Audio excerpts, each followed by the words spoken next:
Welcome to Riding Along. Today's episode is about why fame doesn't matter, for writers at least.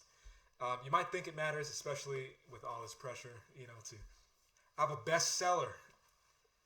I'll do a video on that in and of itself, just that. But they reached the New York Times bestsellers list, or they sold 50 million copies, distributed global, worldwide. It's all these like big buzzwords that are used to preface writers.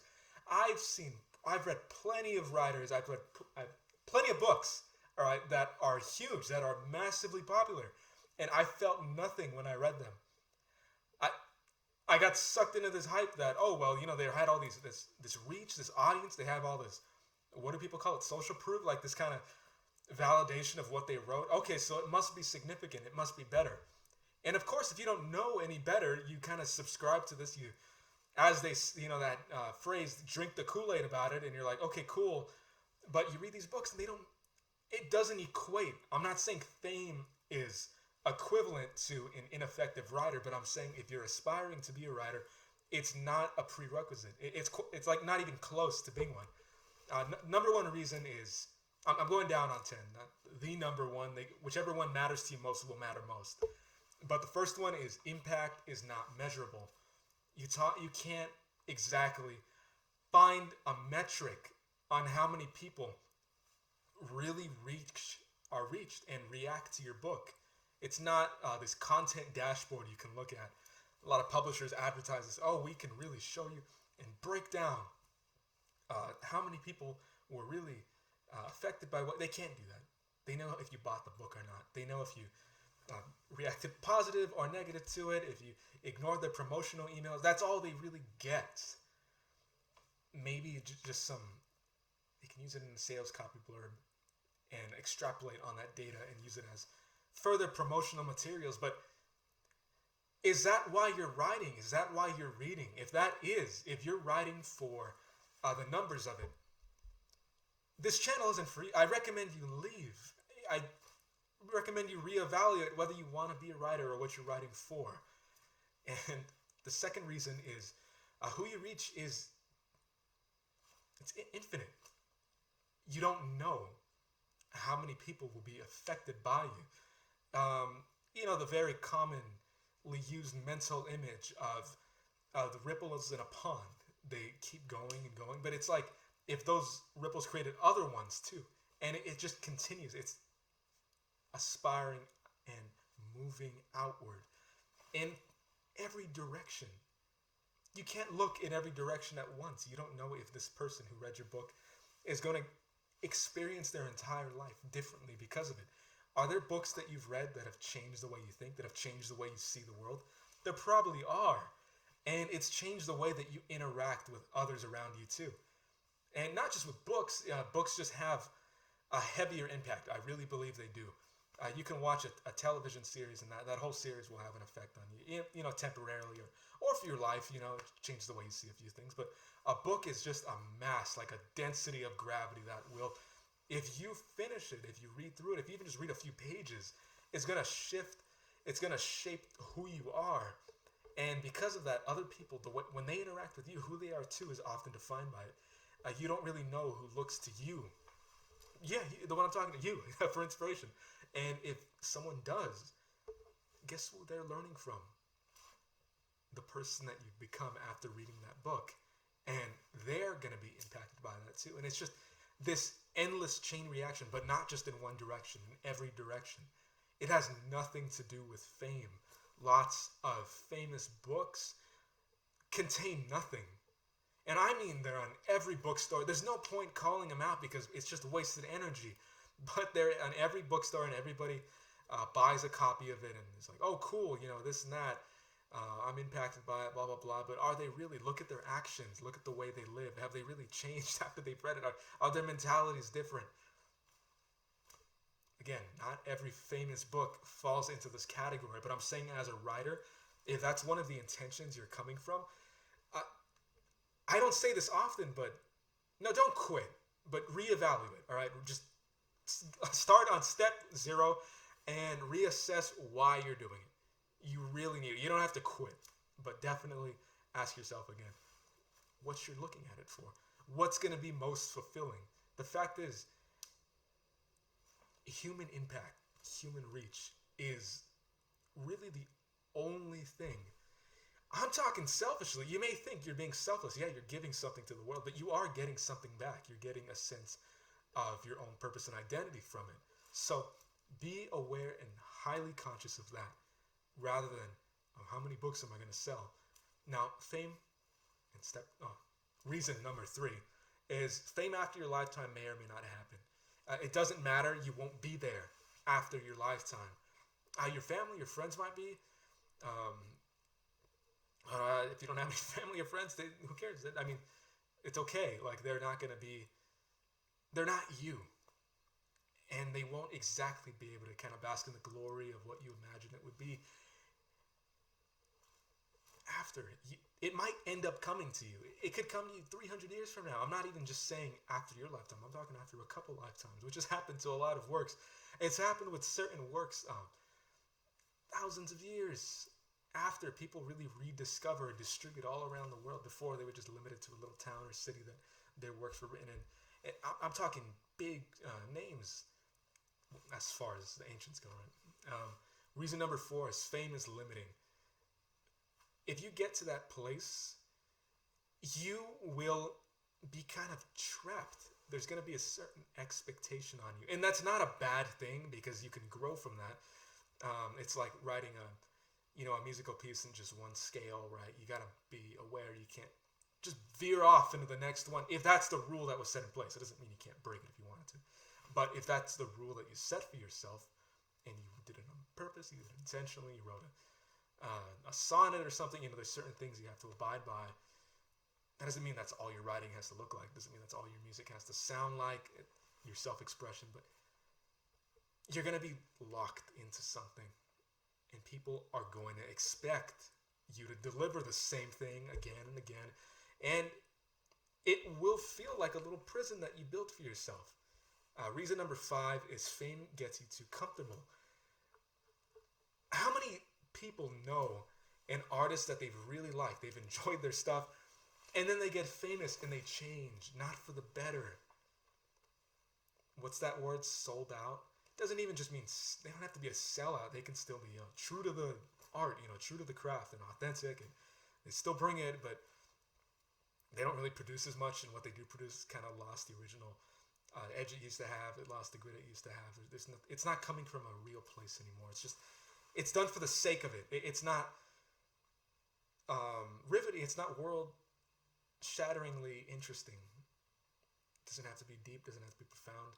A lot of the early works that you admire that were impactful from your favorite artists, your favorite writers, weren't exactly the most innovative, but they also contain, nevertheless, the most impact, the most density of intention within them. They were just these depths, these tombs of, you can't even quantify it, but you feel it when you read it. And the other stuff doesn't really have the same kind of feel to it. Because they're too comfortable. They don't care about writing anymore. They don't care about music anymore. They're moving on to other things and not even because they're supposed to. It's just they may have gotten distracted. And they may return to it one day, but embrace the luxury that you can have right now if you're not chasing fame. Reason number 6 is there's a target on you, more criticism. All right, more people who know about you, more critics you're going to get. I made this post on an online community. I'll talk more about it in the future. It'd be a really fun story to tell. And it got a really big reach. I looked at the numbers, and it's funny, huh? I'm looking at the numbers, and I'm telling you that it wasn't fun to do. Like, looking at the numbers was neurotic. I felt terrible, actually, that night. I fell asleep. And I'm coming from this place of experience here. It reached a lot of people. And I got a lot of criticism for it. And that's natural. That comes with a wider reach of people you're getting. If you've ever spoken in front of a big crowd, there's this feeling you get that people who have done it know it. They know exactly what it's like. If you have, you know what I'm talking about. It's this blowback, like this unsettling wave that kind of rushes through you, and it's like you feel everybody's responses, and they're not all positive responses to you, because that's part of the next reason I'm going to talk about. even if you came from a really authentic, genuine place of wanting to bring something to people and help people out, bringing something like a good word, a good message to people. Doesn't matter how good your intentions are, you're gonna get this wave that hits you back. And guess what? The greater your fame is, the more people are hearing it, the more you're gonna feel that. And that doesn't mean you don't want to reach more people. Eventually, you're gonna hit that point too, especially if you really dedicate yourself to this.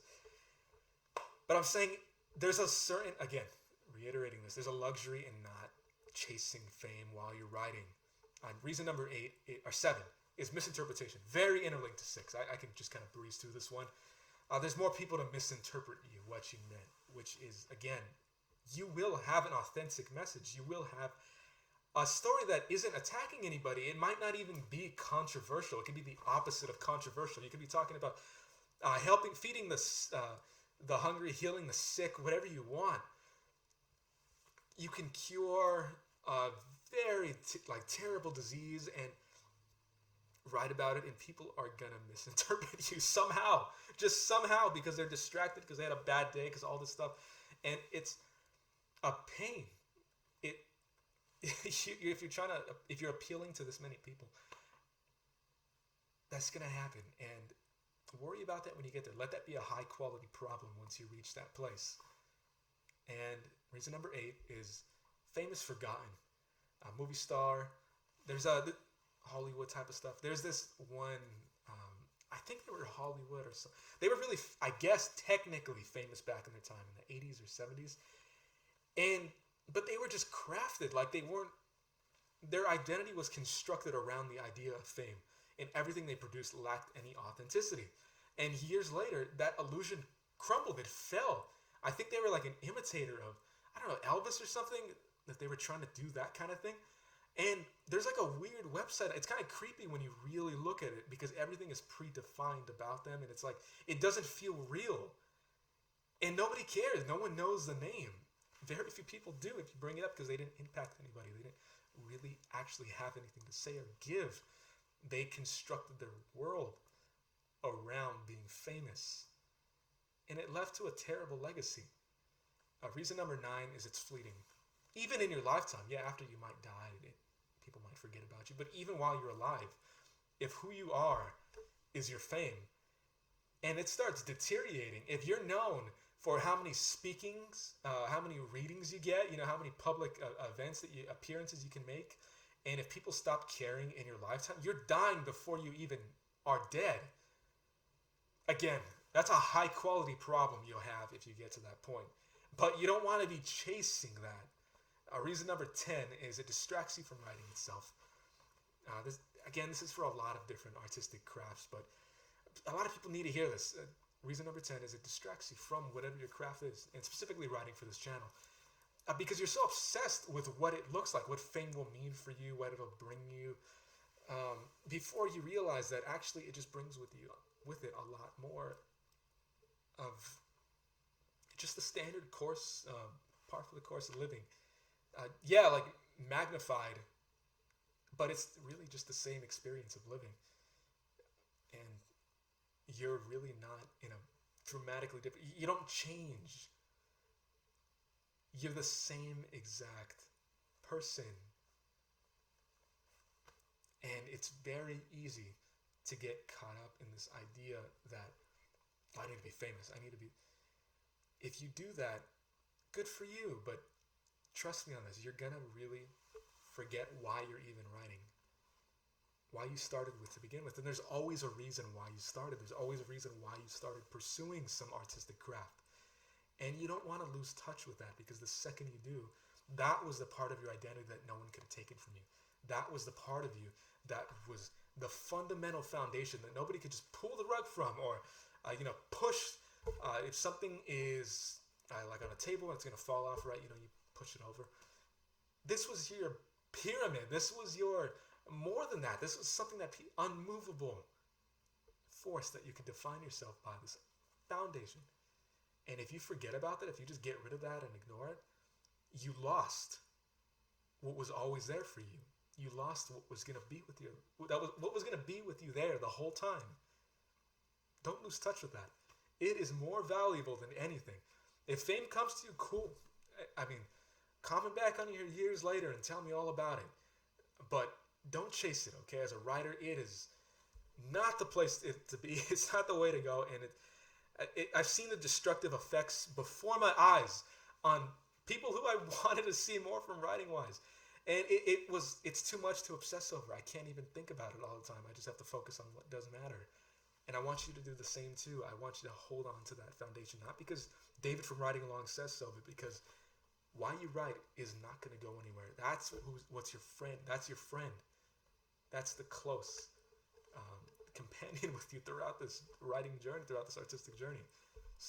Keep that always close to you, not fame. If fame comes to you, let the high quality problems arrive when they do, but it's not the aspiration. All right. Check out How to Write a Book in 30 Days at writingalong.com, a completely free guide on the website available for you. All right, I'll see you in the next episode. Thanks for stopping by today. It was a fun episode.